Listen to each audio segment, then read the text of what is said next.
देखिए, यह है 16वां अध्याय और इसको देवासुर संपद विभाग योग कहते हैं। देखिए, दो प्रकार की संपत्ति तो हम जानते हैं, चल संपत्ति और अचल संपत्ति। पर इन दोनों का इस्तेमाल तभी तक होता है जब तक कि कोई इंसान जिंदा रहता है, और जैसे ही एक इंसान मर जाता है वैसे ही उसकी चल अचल संपत्ति यहीं पर छूट जाती है।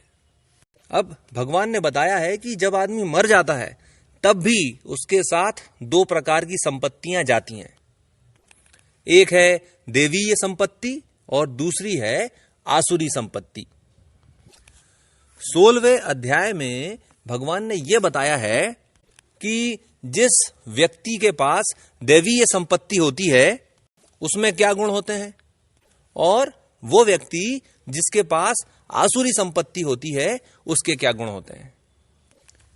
अब भगवान बताते हैं कि अर्जुन, निर्भयता, अंतःकरण की शुद्धता, ज्ञान प्राप्त करने के लिए एकाग्रता, दानवीरता, इंद्रियों का संयम, यज्ञ की भावना, अच्छे विचारों का पढ़ना और उनका मनन करना, अच्छे कार्यों को करने के लिए कष्ट सहने के लिए भी तैयार रहना, कथनी और करनी में कोई भेद ना रखना, सत्य, अहिंसा, क्रोध नहीं करना, त्याग की भावना, मानसिक शांति, निंदा नहीं करने की प्रवृत्ति, सभी प्राणियों के लिए दया भाव, व्यवहार में कोमलता, बुरे कार्य करने में संकोच का अनुभव करना, चंचलता नहीं होना, तेजस्विता, क्षमाशीलता, धीरता, पवित्रता, द्वेष की भावना नहीं होना और अहंकार की भावना नहीं होना। ये सभी गुण देवीय संपत्ति से युक्त व्यक्ति के अंदर होते हैं। अब भगवान ने यह बताया है कि जो देवीय संपत्ति होती है वो इंसान को मुक्ति दिलाती है, पर जो आसुरी संपत्ति होती है उसकी वजह से इंसान बार बार जन्म लेता है और निम्न योनियों में जन्म लेता है। अब आगे भगवान ने यह बताया है कि वो व्यक्ति जिनकी आसुरी संपत्ति इकट्ठी होती चली जाती है उस तरह के लोगों के क्या गुण होते हैं, उनको कैसे पहचाना जा सकता है। देखिए, आसुरी स्वभाव का जो व्यक्ति होता है वो ना तो ये जानता है कि क्या करना चाहिए और क्या नहीं करना चाहिए, ना उनमें पवित्रता होती है, ना ही उनका आचरण अच्छा होता है। वो झूठ बोलते हैं, वो किसी भी ईश्वर को नहीं मानते, वो ऐसा समझते हैं कि केवल और केवल अपनी इच्छाएं पूरी करते रहना ही इस जीवन का उद्देश्य है। वो क्रूर होते हैं, वो किसी का भी एहसान नहीं मानते और असल में तो संसार का नाश करने के लिए ही पैदा होते हैं। वो ढोंगी होते हैं, अभिमान के नशे में धुत रहते हैं, उनकी कामनाएं कभी भी पूरी नहीं होती। मतलब कितना भी उनको मिल जाए वो कभी भी संतुष्ट नहीं होते। उनकी जो इच्छाएं होती हैं, जो उनकी कामनाएं होती हैं वो असीम होती हैं और वो भोग विलास को ही जीवन का सर्वोच्च लक्ष्य मानते हैं और उसके लिए वो गलत काम करने से भी पीछे नहीं हटते। उनकी विचारधारा इस तरह की होती है कि इतना मिल गया और अब देखो इतना और ले लूंगा, मैं इतने लोगों को मैंने मार दिया है, इतने लोगों को और मार डालूंगा तो उनके हिस्से का भी मेरे पास आ जाएगा।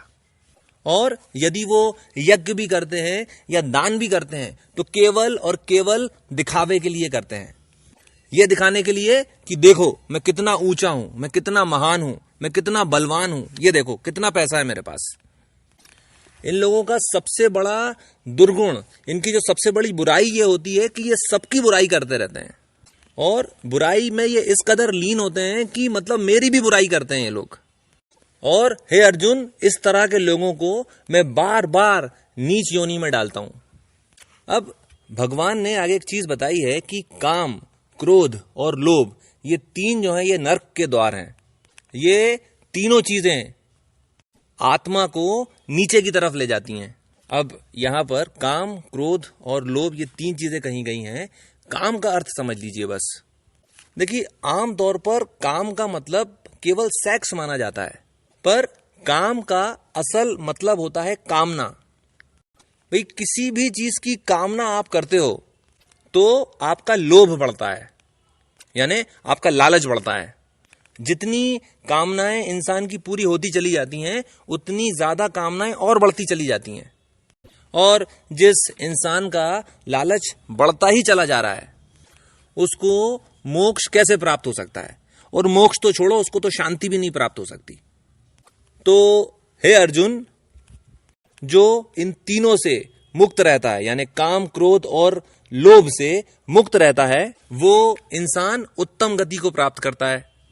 इसीलिए हे अर्जुन, इंसान को हर प्रकार से ऐसी कोशिश करना चाहिए कि उसकी देवीय संपत्ति तो बढ़े, पर आसुरी संपत्तियां जो हैं वो धीरे धीरे धीरे कम होती चली जाएं।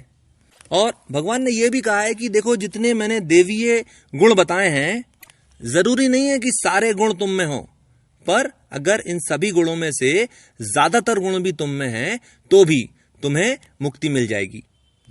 अब भगवान ने एक चीज और भी कही है कि अर्जुन, कभी अगर तुम्हें संशय हो कि क्या करना उचित है और क्या करना अनुचित है, क्या करने से देवीय संपत्ति बढ़ेगी और क्या करने से आसुरी संपत्ति बढ़ेगी, तब हमेशा शास्त्र की शरण लो।